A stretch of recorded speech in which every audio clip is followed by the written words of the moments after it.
We'll hear argument next in Case 16-142, Honeycutt versus United States. Mr. Unikowski. Mr. Chief Justice, and may it please the Court. Petitioner's brother obtained nearly $270,000 in proceeds from the sales of Polar Pure. Petitioner obtained nothing, yet the government seeks to hold him jointly and severally liable for the entire amount. That position contradicts the text, structure, history, and purpose of Section 853. The government's position boils down to the theory that even though petitioner did not actually obtain this money, he should be deemed to have obtained it because his co-conspirator did, based on supposed background principles of conspiracy law. But those background principles are both inconsistent with the text of Section 853 and also do not apply on their own terms. So to begin with our textual argument, I'd like to focus on the structure of Section 853A. Because Section 853A enumerates three categories of property subject to criminal forfeiture. 853A1, at issue here, are proceeds obtained by the illegal activity. 853A2 addresses the instrumentalities of crime. And 853A3 addresses the criminal's interest in a criminal enterprise. So we pointed out in our opening brief that really joint and several liability doesn't make a lot of sense as to 853A2 and A3, which supports the inference that it also doesn't apply to A1. And the government's brief states, somewhat surprisingly in my view, that in fact joint and several liability for co-conspirators applies only as to A1 and does not apply as to A2 and A3. But that position by the government really has no textual basis at all so far as we can discern. I take it that there's some back and forth about what's new and what's old in the government's theory. Is that part of what's changed in the government's theory or not? Yeah, that is one thing that's changed. We quote a Third Circuit case from, I think, 2 years ago where the government took the exact opposite position and, in fact, persuaded the Third Circuit to apply joint and several liability under A2, which is one of the reasons we put this argument in our brief. But the government's change in position, I just cannot reconcile it with the statute at all. I mean, the government's theory is that A2 and A3 are somehow tied to ownership, whereas A1 is not. But you cannot get that out of the statute. It just lists three categories of property, and if A2 and A3 are directed to ownership, then so is A1. And conversely, if the government was faithfully applying its background principles, it would apply it to all subsections of 853. I mean, under the government's theory, if one person obtains something, then they all do under A1. Identical reasoning would require that if one person, say, uses a car in the conspiracy, they all do, and then there's forfeiture liability for everybody under A2. And so I just don't understand the distinction that the government is drawing here, and the fact that the government feels compelled to argue one thing under A1 and another under A2 and A3, I think shows that this is really a form of common law criminal liability that's not required or not authorized by the text. I just want to say one word about A3 in particular, which is about criminal enterprises specifically. That statute says that a criminal defendant forfeits his interest in, only his interest in the criminal enterprise, not the value of the enterprise as a whole. That's a conspiracy-specific forfeiture statute that requires the person only to forfeit the interest he obtained, which we think is just totally inconsistent with the government's theory that under A1, which says nothing about conspiracy liability, there's this hidden Pinkerton rule. So another argument we make has to do with the rest of Section 853 as a whole, which supports our view that really Section 853A1 is talking about forfeiture of tainted assets. And in the government's brief, again, they agree with this. Surprisingly, in our view, they state that, yes, Section 853A1 only requires a forfeiture of tainted assets, which means there is no joint and several liability. So what the government has essentially admitted here is that when one person obtains something, in fact, there is no joint and several liability. Only the tainted assets are subject to forfeiture, so only the person who actually obtains it can forfeit it. And in fact, at the time that Section 853 was enacted, there was no substitute assets provision. So at that time, just there was no joint and several liability at all, according to the new theory in the government's brief, which I haven't heard before.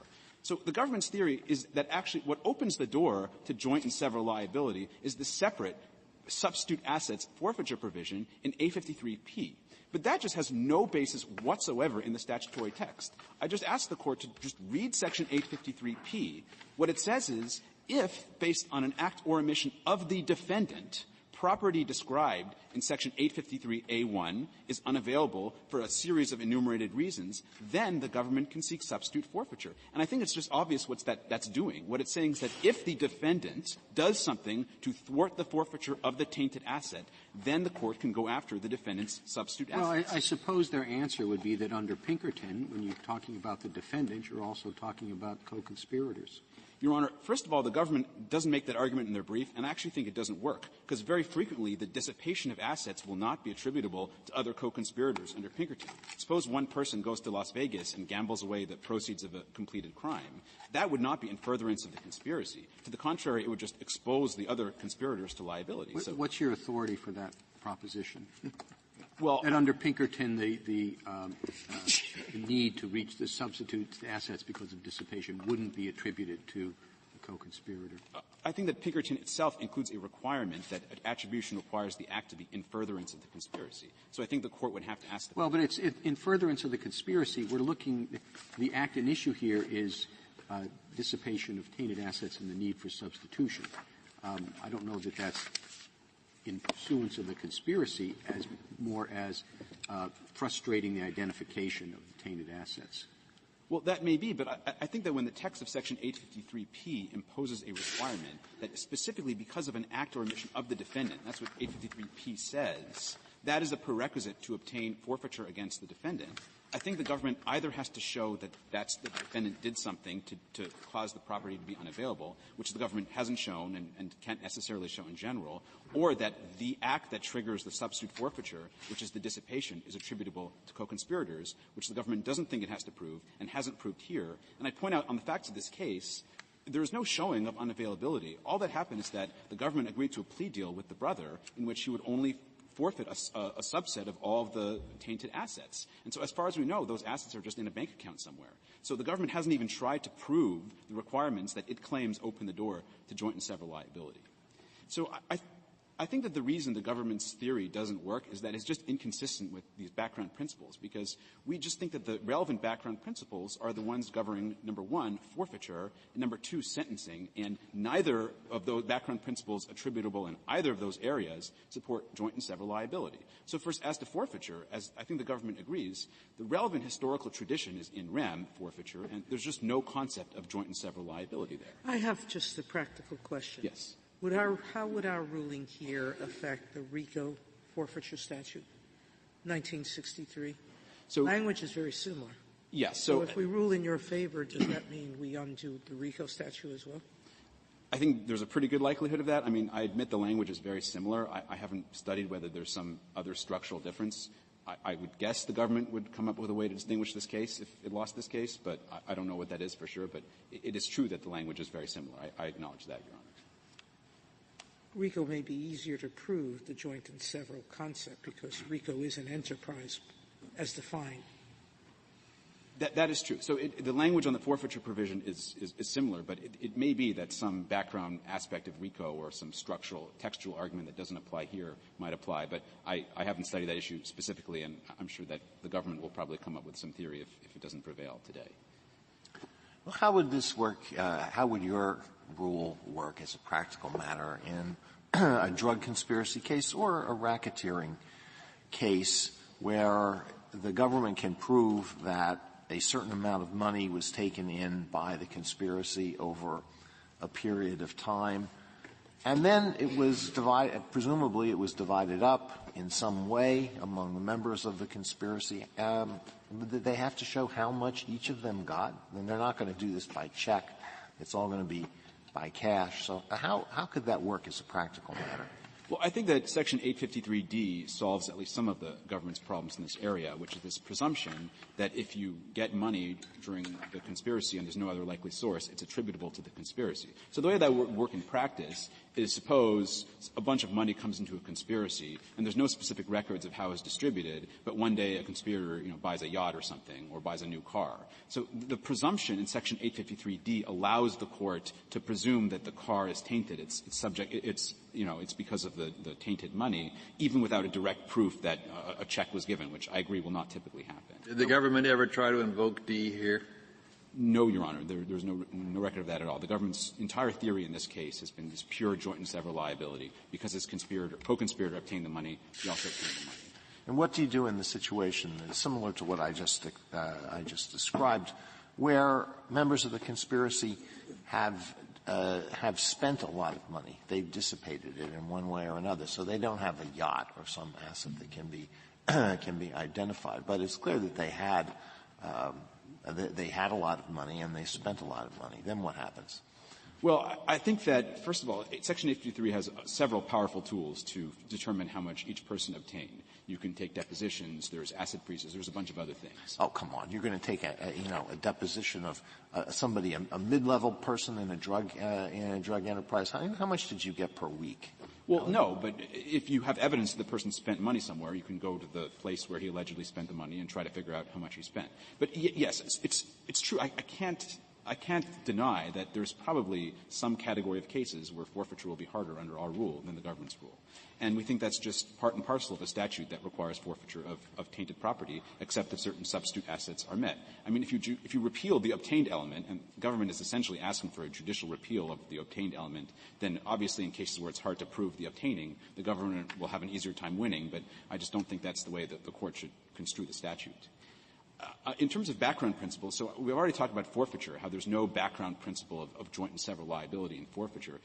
I think the same is true with sentencing, because the government is essentially saying that forfeiture, which is by statute a component of a sentence, is joint and several in the sense that one person's payment will decrease another person's payment, and that's just never the way sentencing has worked, either in criminal sentences or fines. So we point out that Walter and Daniel Pinkerton, it's true that they were substantively liable for crimes committed by their co-conspirator, but they had individual fines and individual sentences, and that's just part of the traditional principle of sentencing, that it's tied to an individual's culpability. So it doesn't make sense that one person's payment would be reduced based on someone else's plea agreement, because that's not tied to his own personal culpability.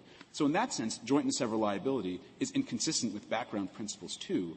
And I think that the overarching point is that this really isn't the application of background principles. I mean, I think that's the deeper point in this case, because this joint and several liability issue has never come up ever in the context of conspiracy law. So what the government is doing is saying that it thinks it makes sense as a matter of policy to apply those background principles from very different contexts to forfeiture law, but altered in various ways. So there's joint and several liability. It applies to some sections but not others. And that is just not the way the court has read criminal statutes. At least it does have a number of courts of appeals on its side, doesn't it? That is certainly true, and the split does favor the government, we agree, but there's a lot of different ways we point out in our reply brief where the government's positions in this case actually diverge to some extent from lower courts. And in fact, just one very recent development I would raise to the court's attention. We point out on page 8 of our reply brief that the government's position in this brief is inconsistent with its position in a pending case in the Court of Appeals. So after I filed my reply brief a couple days ago, the government actually went ahead and confessed error in that appeal, even though it was fully briefed and argued, and I believe it had won in the district court. So I commend the government from doing that. I truly believe they're acting in the utmost good faith. But my point is that the fact the government feels compelled to confess error days before a Supreme Court argument in the Court of Appeals is in some tension, in my view, with this view that there's this stable body of law that the court should just be ratifying. I think that's just not. Is there any circuit case on the other side other than the D.C. Circuit case? No, Your Honor. There's a district court opinion by Judge Tapar called Solomon, which we quote in our brief, which we think is quite persuasive, at least on the reasoning. But no, there's no other Court of Appeals decision other than Cano Flores, which is found in favor of our position. Is there any indication in the text of 853 that those who framed that and adopted it had conspiracy in mind? I think so, yes. I mean, Section 853A3 is about criminal enterprises, and which is a form of conspiracy. And that subsection states that you only forfeit your share of the criminal enterprise. So I think that at least as to that subsection, Congress did have at least one form of conspiracy in mind, and the government agrees that under that provision, joint and several liability does not apply. This is a bit off topic, but the statute refers to proceeds that the person obtains directly or indirectly. Do you have a view as to what that indirectly is doing there and what it encompasses? Yeah. So, for instance, I think this case is a perfect illustration of what it encompasses. So Petitioner's brother did not personally obtain it. I think the ownership interest was through the corporation that he owned and controlled.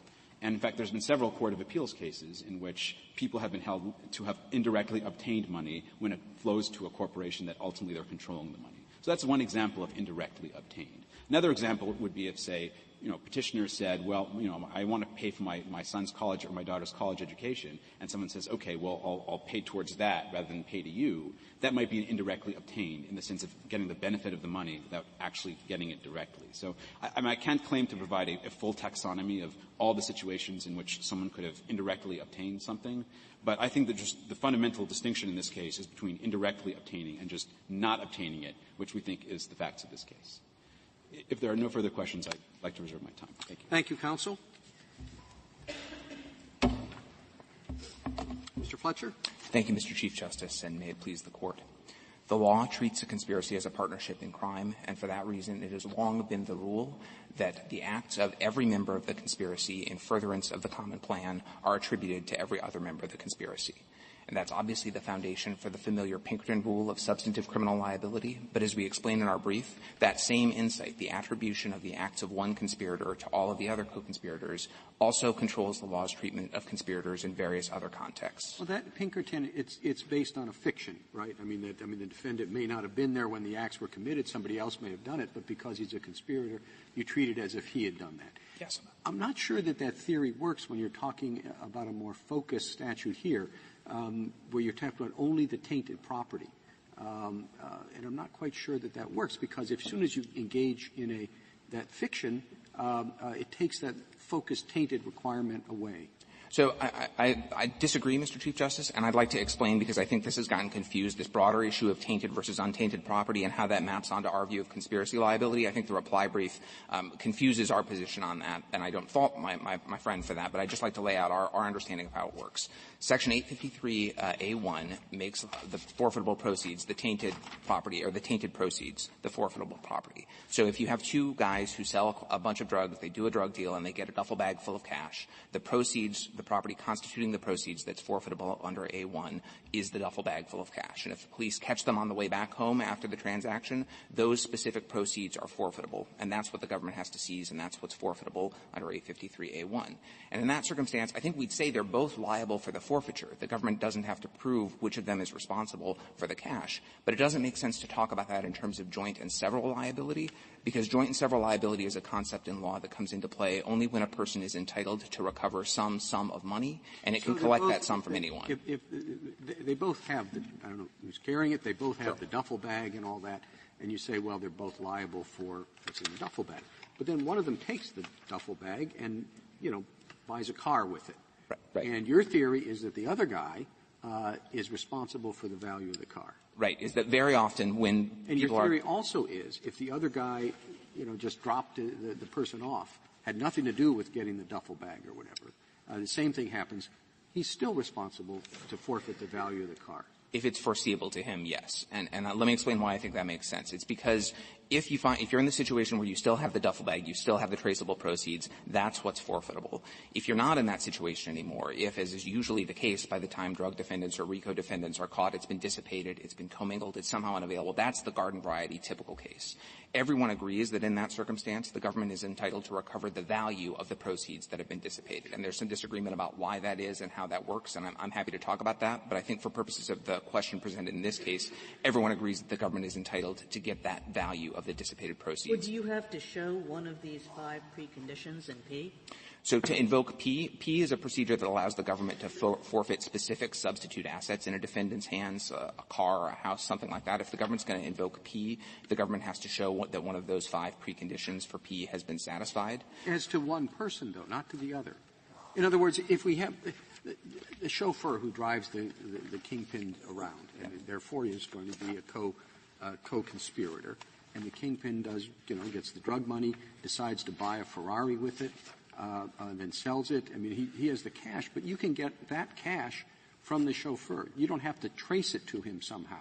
Because he's a co-conspirator under Pinkerton, he is considered to have obtained what anybody else had obtained. That's correct. If you're in a situation where the traceable proceeds aren't available, then you're in a joint and several liability situation. But then I wonder why you call them traceable. I think your theory applies even if they're you don't have to show that they're traceable, I mean, if you can show they're traceable, he used the drug money to buy the Ferrari, are you saying that then the co-conspirator, the chauffeur, is not liable for those proceeds? If the Ferrari is within, if the government has the ability to forfeit, the Ferrari still falls under subsection 853A1. It's property, any proceeds the person obtained directly or indirectly, and that's property derived from those proceeds. If the government can actually show that the duffel bag full of cash was converted into a specific car and that car is available to the government and can be forfeited, that's what's subject to forfeiture. But it's odd that you use P, which applies to substitute property, but you apply it even though this particular defendant or the particular person did nothing himself to place the proceeds beyond the reach of the court. That's right. And I think the reason why we would do that when P comes into play, and I want to get back to an answer to Justice Kagan's question, we don't think that the only way that the government can recover the value of dissipated proceeds is by invoking P. But when P does come into play and when the government is seeking to rely on that, it relies on the same principles of attribution that the Chief Justice's question suggested earlier, that you're liable as a member of a conspiracy not only for your co-conspirators act in obtaining the proceeds, but also for any act that results in the dissipation of those proceeds. So, in other words, you're saying that the defendant in P is the same as the person in A, and both includes co-conspirators as well as the actual defendant or person? I think we agree with the result. Just to quibble with the reasoning a little bit, the person being described is the defendant before the court, is the person before the court. Under Pinkerton principles, though, that person's is responsible for. The acts of his co-contributors are attributed to him as a matter of law. And we think that's true under A1 for the act of obtaining property. We think that's also true when his co-conspirators dissipate the property or take other action that makes it impossible for the government to trace. Where does it say? So where does it say that? I mean, I didn't take that quite in. You're saying the word property in A1 is the tainted property. Correct. Okay. And so the defendant is liable for the tainted property. And then P gives some circumstances where he's liable for other than the tainted property. All right? Correct. And it doesn't say in A1 that a person who doesn't have the tainted property is liable in an equivalent amount. Doesn't say in P that outside those circumstances the person is liable for an equivalent amount. It doesn't say in common law where you had to proceed against in rem the property. And there was no way to get the money from a person who didn't actually have it because you had to have the property itself in the proceeding. So there's no common law source. It doesn't say it in P. It doesn't say it in A. And indeed, Congress said when they passed this that these are the exhaustive. We're not adding to anything. We're trying to make it exhaustive. So just where in the statute does it give you the authority to draw the conclusion that you're drawing? I think in two ways. Both of them rely on background principles of conspiracy liability, but they do so in slightly different ways. And so the first one is just to read the text of subsection A in light of the background principle of conspiracy liability that informs Pinkerton and everything else. So when it says a person is liable to forfeit any property constituting or derived from any proceeds the person obtained directly or indirectly. Here the person didn't obtain it in any common English thing until you're saying what that word obtained means is property he didn't obtain. Justice But Breyer, his pro-conspirator came, and you say, let's look to the common law, and the common law made that argument impossible. Because if you look to the history of it, as I said, you had to have the property itself in an in rem proceeding. So that's why I asked the question. I understand the question, but I just want to emphasize that every single application of the Pinkerton principle to a substantive crime is atextual and would be subject to exactly the same criticism. So in a closely related context here, 21 U.S.C. 841A makes it unlawful for any person to distribute a controlled substance. And subsection B says any person who violates subsection A can be sentenced. And yet all of the time, it's Hornbook law, it's undisputed. Yeah, that's why I mentioned the fact that if you go back into the history of the forfeiture, it's quite different from that. The history of the forfeiture was you had to have the property itself. And certainly if we're looking to history and tradition are the one thing when you're talking about criminal liability, and it seems to me, which is why I asked, quite the opposite when you're talking about forfeiture. So the tradition that you're referring to is a long tradition of civil in rem forfeiture that this Court has discussed in many of its opinions. And I think the statute before you today is a very self-conscious departure from that, both in terms of making – go ahead. I'm sorry, finish your answer. I was just going to say in two ways, both in the terms of what's forfeitable. Proceeds forfeiture was new in 1970, and criminal in personam forfeiture was also new when it was enacted in the Drug and RICO statute. I understand the idea that you argued this is not in rem, but as soon as you say, but we're only after the tainted property, it sort of sounds like you're in rem under another label. In other words, you're sticking with this piece of property, just as if you were proceeding in an action against, in rem against the property. So I don't see how you can say it's not in rem, but we're only going after the tainted property. I understand that tension, Mr. Chief Justice. I think it's baked into the statute. The statute describes property that's forfeitable, and as this Court knows from Luis, there are provisions 853C and E that talk about restraining a tainted property before trial, and they talk about the relation back of the government's title on tainted property. But the statute also makes clear that when that tainted property isn't available, it hasn't been successfully restrained, the government can recover the value of it, and it becomes an in personam liability. I'm having trouble with just one component of your argument, many, but one that, for the moment, which is the one that led the one court who's against you on this issue, was the courier who receives $50 a week or $50 a trip to deliver drugs. Yes. Under your theory, that courier who, on everyone's facts, doesn't see more than $50 of whatever the profit is of this drug enterprise, that courier is responsible for $1 million, $2 million, $3 million criminal conspiracy because he took an undisputedly small part.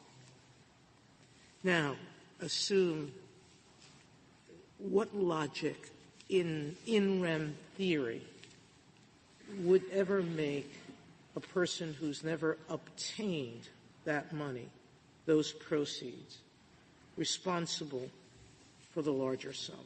So why should the drug dealer who, in fact, got all of the money, minus $50, why should he be off the hook for even a penny less than what he put in his pocket? Because the courier happened to have $100 saved. Mm-hmm. So I want to start with the courier and explain that the limits of the courier's liability are going to be the scope of the Pinkerton principle, the scope of the conspiracy that he agreed to join, and the proceeds that were reasonably foreseeable to him. And so he can't be held liable for forfeiture from proceeds of a drug transaction under our theory unless under Pinkerton he could be convicted and sent to jail for the act of carrying out the transaction. It doesn't extend an inch further than Pinkerton liability does. Well, that's generally what a courier is responsible for, that for the drug deals he or she is involved in, and for those that are reasonably within the scope of the conspiracy. And the only point that I'm making, and I don't think it's disagreeing with anything that Your Honor has said, is just that we don't think it's a great leap to say that once you're in a conspiracy that has consequences for your liability, one of them is that you can be convicted for the crimes that you're going to serve a lot convict. of years in jail. And this is a financial penalty that attaches to drug offenses. Why does that give you, assuming you're a victim, the government, yes, greater rights against that one individual as opposed to what forfeiture tends to mean against the proceeds of the crime? Yes. You're getting a remedy that's literally unheard of in the background principles of forfeiture. I agree with you that it's unheard of mostly in the in rem context, but this is an in personam liability that's very different from that. In what other setting, other than in RICO and 853, in what other setting of law has a similar concept ever existed? So it depends on what you mean by similar concept of law. I think where you're going to be personally liable for something greater than what you directly obtained. So I think one is the restitution context. We point out that criminal defendants are held jointly and severally liable to pay restitution to victims. That's now specifically authorized by statute, as we explained in our brief. Courts of appeals applied the same background principles we're invoking here to reach that result even before that. I also want to emphasize, Justice Sotomayor, that some of your question and I think a lot of the appeal of Mr. Unikowski's argument comes from the intuition that the alternative to the rule that we're asking you to endorse that's prevailed in 9 circuits for, in some cases, decades, is a scheme in which which the only thing that a courier or a conspirator is required to forfeit are the proceeds that he actually has or that he somehow got to enjoy for himself. And that is not the law. That's not the statute that Congress enacted. Mr. Fletcher, go back to your saying that now this is in personam, no longer in rem. But in personam, generally, there would be a right of contribution. And I take it under your theory, suppose the brother who was merely the employee of the shop, as the government goes after that brother for the $269,000. And so the brother who owns the store is now off the hook. The brother that the government went after would have no right of contribution. He would just be stuck with the whole thing, even though the one who obtained the proceeds can go home free if the government decides to make a bargain with that defendant, say, we'll forget the forfeiture in your case. You're correct that there's no right of federal contribution. I think it's possible that someone could seek contribution under state law. I'm not aware of any case where that's happened, and I don't know that any state would recognize such a cause of action. But I just want to emphasize I don't think that's an anomalous result, because as we point out in our brief, the traditional rule was that tortfeasors who were held jointly and severally liable did not have a right of contribution if they committed an intentional tort. And here it's joint and several liability arising out of a criminal act, knowing participation in a criminal conspiracy. Of course, under your theory, if it worked the other way around, if they went after the brother that did get the money and took it, he would then, under your theory, have a right of contribution against the brother who got nothing. That's your theory. No, our theory is that there isn't. I'm saying I agree there isn't a right of contribution, that it's joint and several liability. But suppose it's under state law. Under your theory, there would be contribution, I would assume. If a state law would recognize a right to contribution under these circumstances, then the scope of it would be up to state law. I suppose someone made to pay the forfeiture judgment could seek contribution from the person who was. If they applied your precedent, the brother who got nothing would still have to pay half. That's your precedent. That's your theory. I don't know what principles, if, as I said, I'm not aware of any state law that has actually recognized this. I'm not suggesting that they would. I just wanted to complete what source of law might govern the question if it did exist. I don't know what principles they would apply. Mr. Fletcher, can I just ask you, and I'm sorry, I'm sure I'm just not understanding it, but if I could just ask you to go through the mechanics of this. So there are two co-conspirators. They come away with one bag of money.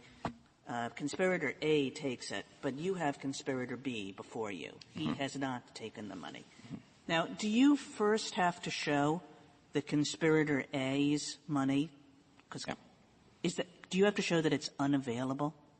Do you have to show that conspirator A has dissipated it, or do you not have to show that? I think we have to show that it's unavailable to the government in that proceeding. So in that proceeding? Right. If you could go after conspirator A, you could find it. He just put it in a bank account. But that's irrelevant. I mean, yes. I mean, most of the time, people who comes up in cases where defendants are prosecuted together, and so the question is if any of them have it, the government's going to have it available to the government. So really you're only saying it has to be unavailable as to conspirator B. You do not have to prove that it's unavailable as to conspirator A. You could know that it's in conspirator A's bank account. It doesn't matter. As long as you can't get it through conspirator B, you can go after B for substitute assets. I think that's right, though I want to be candid. I'm not aware of a case that addresses the question. You could disagree with me about that and not disagree with me about what the rule ought to be. Okay, so then let's leave that let's bracket that. Then as to B, who you do have in front of you, you started by talking a little bit about this P section. Do you have to prove that one of these 5 preconditions in P is satisfied? In order to forfeit substitute property under P, and before you continue, I just want to put on the table that our view is that the government doesn't have to invoke P. It can also obtain a forfeiture money judgment if the directly forfeitable property isn't available. Okay, I'm curious about that, but first let's talk about B. Sure. P. Sure. Yes. If you're trying to forfeit substitute assets under P, P has requirements. You have to show that one of the 5 of them is satisfied. And have you shown that in this case? I believe that we have, yes. Which one? I believe that we've shown, I think, a number of them cannot be located upon the exercise of diligence and has been commingled. And I just want to emphasize. And when you say that you've shown that, what do you mean? What I mean is that this is the understanding in which the case was litigated in district court. The government came in and sought a money judgment, and there was no mystery about what the rules were. I want to quote to you from the defendant's forfeiture memorandum in the district court. It appears as document number 107 on the district court docket, and this is on page 2, quoting from a Sixth Circuit decision.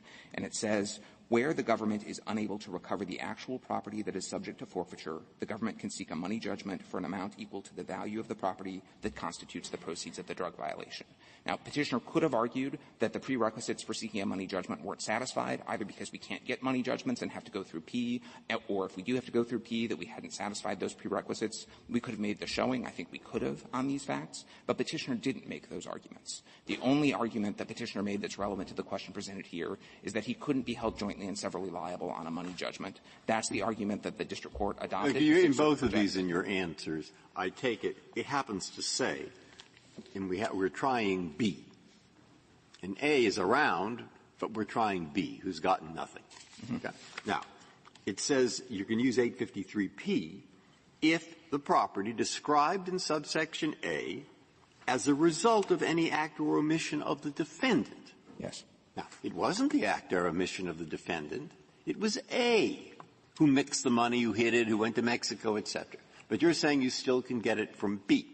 And I guess your reasoning is somehow these words, am I right? In A, any property constituted or derived from any proceeds the person obtained, okay, you say that includes money that his co-conspirator obtained because of the okay. If that's so, I just want to be sure. When we get to E, which is called protective orders, I suppose on your theory that we have 5 people in a conspiracy. 2, 3 are couriers. You know, they were found somewhere on a beach, and they drove a truck, and they have nothing. Or they each have about not nothing, but $100,000. And then we have A and B, who are the leaders, and they have about $10 million. So on your theory of protective orders, you issue a protective order against all their assets, all 5. And they can't hire lawyers, a matter which is a different issue, I understand. They can't hire lawyers. They may have to pay, even though the money is way over there with A and B. I mean, it does bother me that they can't even hire lawyers on your theory. But I want to be emphatic, that's not the result of our theory. Why not? Because, as we explained in our brief, on pages 35 and 36, subsections C and E, which deal with pretrial restraints and relation back, are limited to the property described in subsection A in the hands of either a particular defendant in a non-conspiracy case or when you're dealing with conspirators. That is, our position is specific tainted property. All right. Now, suddenly it seems to me we've switched meaning here because now we're talking about the bag of money. Now, does the word property, the bag of money in A, mean the bag of money and not the substitute in B's bank account, which has never seen the light of day in any crime, or doesn't it? I think the property described in A is the bag full of money. Okay. But A in the statute serves 2 functions. It describes that specific property. That property is forfeitable if the government can find it. But if, as is usually the case, the government can't find it, that property fixes the amount of the government's entitlement to recover forfeiture. And you're able to do that under what statute? You see, everything until you said, you see the last clauses here, I could follow in a statute that Congress said this is pretty exclusive. Now, yes. It's only the things following that qualification that I can't find in any statute. So one way that we can definitely do that is through the substitute assets provision in Section 853P. And as we explained, we think you can apply the same principles of attributed liability to a co-conspirator's act of dealing in cash or laundering proceeds or otherwise. P, unfortunately, says because of an act or omission of the defendant, and then it adds act or omission of the defendant in, I think, respect to property described in A. That's correct. All right. Now, is this mysterious bank account which never saw the light of day within A, or isn't it? Now, it sounds to me, and it does honestly sound that way, sometimes you seem to say yes, and sometimes you seem to say no. Justice Breyer, I apologize if I'm not being clear. I think our view is that if let's take it back to the very simple example where it's a drug deal that's done and the proceeds are a duffel bag full of cash. That's the property described in A. That's the property that's forfeitable under A. But if, as is usually the case, that property is gone and not available, the government can recover its value. One way that it can do that is through P. Another way that it can do that is, as my friend mentioned, P didn't come into the statute until later. It came in 1986. The original statute was enacted in 1984. And under the original statute, defendants made the argument, because the property described in A are the traceable proceeds, if I've hidden the proceeds, if I've dissipated them, if you can't find them when you convict me, you can't hold me liable for a forfeiture. Mr. Fletcher, can you go over the Justice Breyer brought up the question of counsel fees. So let's take our shopkeeper employee. He says, yeah, I have $60,000, but if I pay it over to the government, I won't have a cent left to pay my lawyer. So if in a pretrial world, the government can't stop him from using his funds to pay for a lawyer if those funds are untainted. Section 853E is the provision that allows pretrial restraints. We explain it's the government's position that that does not apply to untainted assets. That was the position of the majority of the courts of appeals. As my friend pointed out, the Fourth Circuit had a different rule. The government filed a brief in a case in the Fourth Circuit that took a position that was consistent with circuit precedent, but inconsistent with the position we took in our brief here, and we've now withdrawn that and asked the Fourth Circuit to remand. So in terms of the I don't mean to interrupt you, but the substitution principle doesn't apply with respect to assets that you can seize that are needed for counsel fees? The substitution principle doesn't apply because that's right, exactly. The courts that have addressed the issue, and we're conceding that this is the right reading of the statute, is that P describes substitute assets, E refers only to property that's described in subsection A, and that's the specific tainted proceeds. I want to come back, if I could, to Justice Kagan. You've asked questions about indirectly to my friend, and I actually think that's another way that's the other way to read the statute to get to our result, which is that everyone agrees that this statute requires the forfeiture of proceeds that a defendant does not obtain personally, that he obtains indirectly. And some of the examples that my friend gives are if the proceeds go to a closely held corporation or to a lawful partnership or something like that. And our view, and this is reflected in the courts of appeals decisions, is that it would be particularly odd to depart from the traditional principle that one member of a conspiracy is liable for the acts of the other members of the conspiracy in a context in which the statute invites forfeiture of proceeds that a person doesn't obtain personally. Because the law regards a conspiracy as a partnership where all the members are partners and act as each other's agents. And we don't think it's any great leap to say, as the courts of appeals have done, that you indirectly obtain proceeds when the criminal enterprise of which you are a part obtains those proceeds. And the government doesn't have to show how the funds trace through the conspiracy and who actually ended up with how much, because you're all fairly regarded as indirectly obtaining the proceeds that were obtained by the conspiracy as a whole. The other point that I want to make is Mr. that Fletcher, if I could, I'm awfully sorry, but let's just take the case where there are these two conspirators, and one takes the cash and it's in his basement, but the other one is the one before you, right? And let's put aside these extra statutory money judgments, since I don't understand really how that works. So let's just focus on P. All right. Mm-hmm. Now, you said you don't have to. You don't have to show that it's really unavailable. You just have to show that it's unavailable as to the conspirator before you. Unavailability to be forfeited in the proceeding before the court. Yes. Yeah. And then how do you show that these P conditions have been met as to that particular person?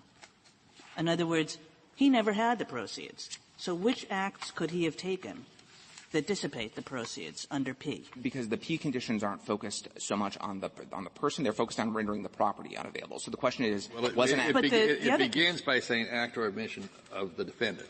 Correct. Yes.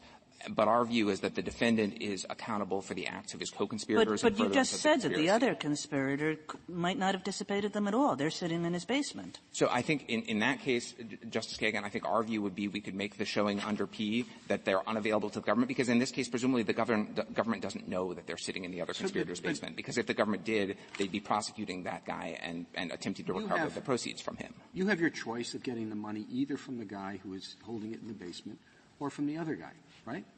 You can choose. It's not a precondition for you recovering from the whatever it is, the chauffeur, the bag man. to show that the money is not available from the kingpin. The question is it available to be forfeited in the proceeding? So if you're only proceeding against the one guy, you can get the money from him, even though the money is sitting in a bag in the kingpin's basement. Correct. Yes. But I want to be clear. And even though you can't show that, this is why I keep on coming back to these preconditions of P, you really can't show a particular act or omission that led to the dissipation of the assets in these particular 5 ways. Well, if that's the case, Justice Kagan, you might disagree with me about how to read P. And if you read P that way in the hypothetical that you've described, then that defendant would have an argument that the government couldn't invoke P as to him. But I really think a lot of the discussion that we've had about how P works and how money judgments works are really ancillary. They inform the question presented, to be sure, but they're not the question presented. The question, as this case has been litigated and as it comes to the court, there's no question that the government can get a money judgment. There's no question that it can proceed through substitute assets if it can invoke P. The question is, who has liability for the amount? And the rule that was reflected in the decision below and the rule that we think is correct is that when the government is in that situation where the traceable proceeds are gone and it's trying to recover the value of the proceeds, how is that liability allocated amongst the conspirators? And we think in accordance with traditional principles of conspiracy liability, the correct measure is the amount that was foreseeable to each conspirator. Because the alternative, and this gets back to the point I made to Justice Sotomayor or was starting to about couriers, is that you're going to be sticking people with liability based on the amount of money that they touched. It's not just the amount of money that they got to enjoy or spend or ultimately keep. It's the amount of money that they obtained. And so when a person sells drugs, he obtains the whole proceeds of the transaction and then passes it along to somebody else. He can be held liable for that entire amount, even though he didn't get to keep all that much of it. That's reflected in the Casey case, which we cite in our brief, and also in Judge Boudin's opinion in Hurley. And we think a system that instead makes forfeiture liability depend on the amount that was foreseeable to the defendant is a more sensible way to allocate the monetary penalty in Section 853. Thank you. Thank you, counsel. Mr. Unikowski, 15 minutes. Thank you, Mr. Chief Justice. I'd like to begin by responding to counsel's comments about how this case was litigated below, and then I'd like to say a few words about the textual arguments as well as the background principles. So first, in terms of how this case was litigated below, the way the government has litigated this case throughout was its theory that Section 853A1, and specifically the word obtained, was enough to establish joint and several liability. So what the government has said is that it uses the word obtained, and that simply means that that's imputed to everyone in the conspiracy, and that's enough to establish petitioner's liability for forfeiture of any amount that was not actually forfeited from petitioner's brother. And so we have always taken to the position, consistently throughout this litigation, that that's the wrong reading of Section 853A1. The correct reading is that obtained refers to assets that you actually got. And you can't forfeit tainted assets unless you have them, and so it doesn't apply to untainted assets.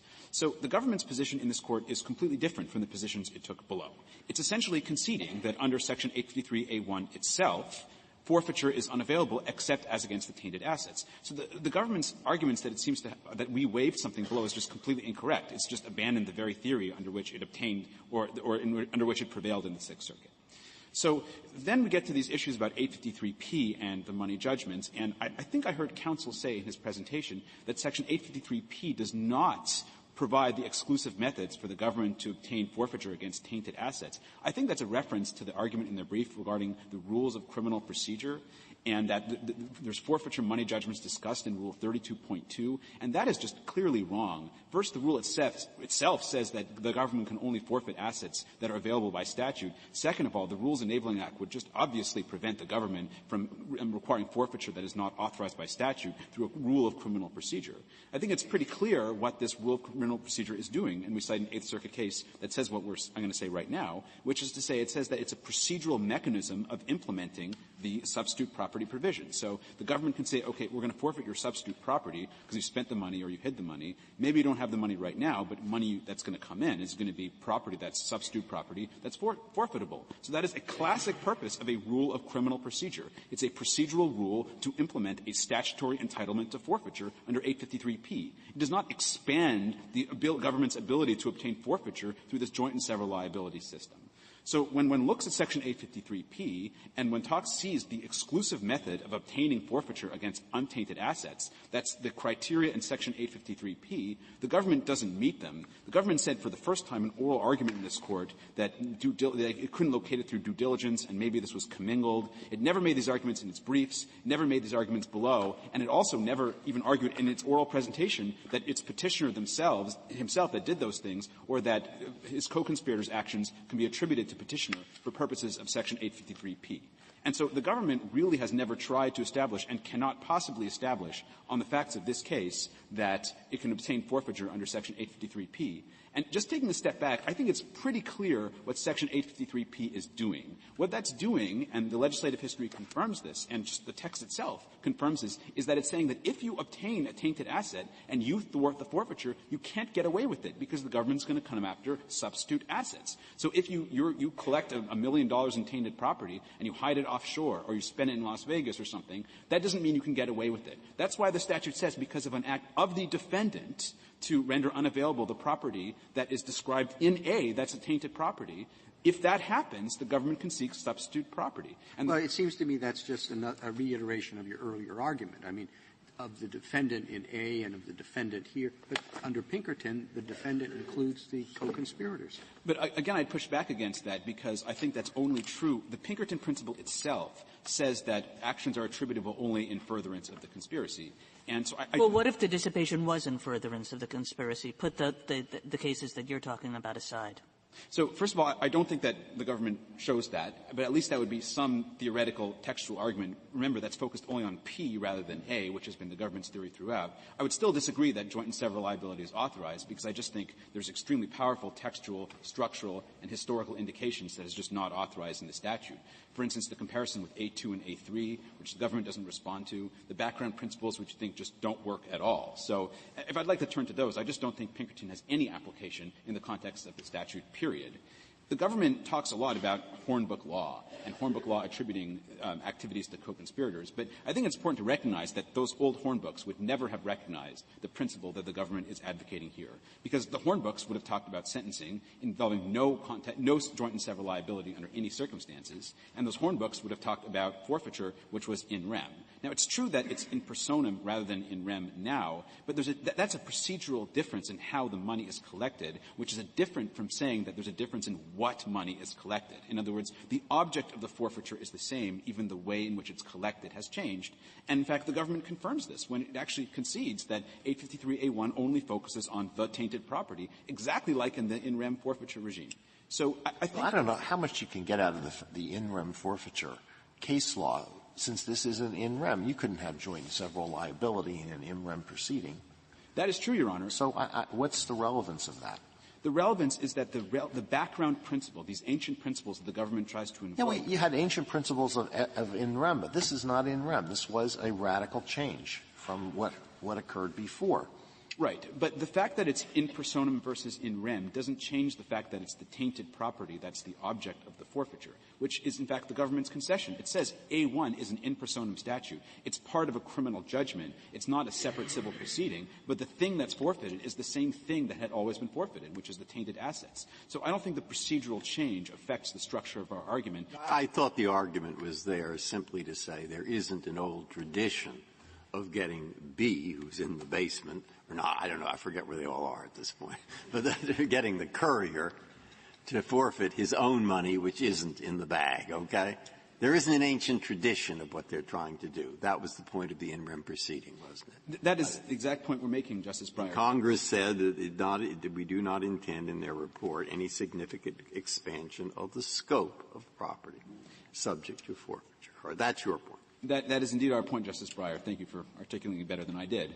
I'm not saying that. I think that there's a broader point here, which is that in the interpretation of criminal statutes, I think the Court should be careful of how it uses background principles. And I think it's one thing to say that, for instance, the word conspire has always meant something, and therefore we're going to interpret the word conspire the same way. But that is really not what the government's doing here. It's saying that in 1984, or actually 1986, when Congress enacted the substitute property provision, the law changed in this very fundamental way to permit joint and several liability, which had never existed. But actually, their new joint and several liability system is quite different from old applications of Pinkerton. For instance, it applies only to A1 and not to A2 and A3. And there's different types of forfeitures for everyone in the conspiracy. For the guy who actually obtains it, there's asset freezes. You undo third-party transfers, and not for others. So it seems to me that there's very significant modifications in the government's rule than the traditional Pinkerton rule. So what the government is saying is that silently Congress without saying anything in the statute, Congress enacted this very new forfeiture regime, which is similar in some ways and different in other ways from Pinkerton as it had traditionally been applied. And I just don't think the Court reads criminal statutes that way. That's just a classic form of common law criminal liability. The government is saying, well, here's these concepts from other contexts. Let's modify them in various ways that the government thinks make sense. We don't really have to look at the statutory text because unavailability just makes sense as a criterion, even if Congress never said it. And therefore, we have the system of joint and several forfeiture liability. And the Court just doesn't do that when it reads criminal statutes. We'd certainly ask the Court to just follow the text literally. I'd like to focus on two other arguments made by my colleague, one about restitution and one about contribution. So in terms of restitution, I actually think that the comparison to restitution is quite a strong argument for us, because that's a situation in which joint and several liability makes perfect sense and is also authorized by statute. And those are two good reasons that we have joint and several liability in that context. Joint and several liability works in terms of the purposes of the law when it's compensatory. In other words, money from one person and money from another person are treated interchangeably because the goal is to compensate a victim, and the victim doesn't care where the money comes from. And that is the case in restitution. That's why it's hardly surprising that Congress has enacted a joint and several liability system, while also being careful to say that the Court can mitigate the harsh effects of the joint and several liability as applied to a particular defendant by saying, well, you don't have to require full joint and several liability if it's too harsh. So that's exactly what one would expect based on the background principles, and the text provides it. And here, Congress did not say that. It used the word obtained, yet the government seeks to inflict a much harsher form of joint and several liability, which I think is quite incongruous. And I also think that, unlike the compensatory context, we haven't talked much about the purposes of forfeiture, but they are totally inconsistent with joint and several liability.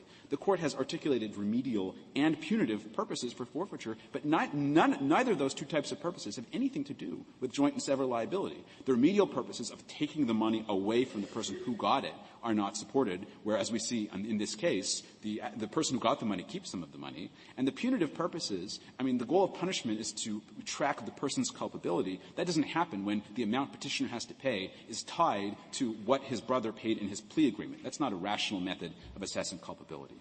On the issue of contribution, so this notion of state law contribution is an issue that the government doesn't raise in its brief, and I'm not aware of any precedent or law that would support that. As far as I've been aware, until the oral argument in this case, right of contribution isn't available. I didn't understand them to argue that there was. I think your friend was just pointing out that if there were an available remedy, it would be under state law. Okay, well, then I agree with that. That's true. I certainly agree with my colleague as well that there's no federal right of contribution at all. I think that's quite important. Counsel says that actually that doesn't matter because under the common law, you couldn't have contribution in intentional tort cases anyway. I think that that's not persuasive for a number of reasons. One is that I think the common law is not so clear, and in fact, modern restatements of the common law have an alternative rule. Second of all, the common law rule as applied to vicarious forms of liability, which is sort of what the government is seeking here, actually would have had contribution. We cite some authority for that in our brief. And finally, in the Paroline case itself, the government itself rejected that argument in its brief, and as did the Court. And the Court said that the absence of contribution remedy is evidence that Congress didn't intend joint and several liability in the first place, and we think that argument applies with full force in this case. If there's no further questions from the Court, we'd ask the Court to reverse the judgment. Thank you, counsel. The case is submitted.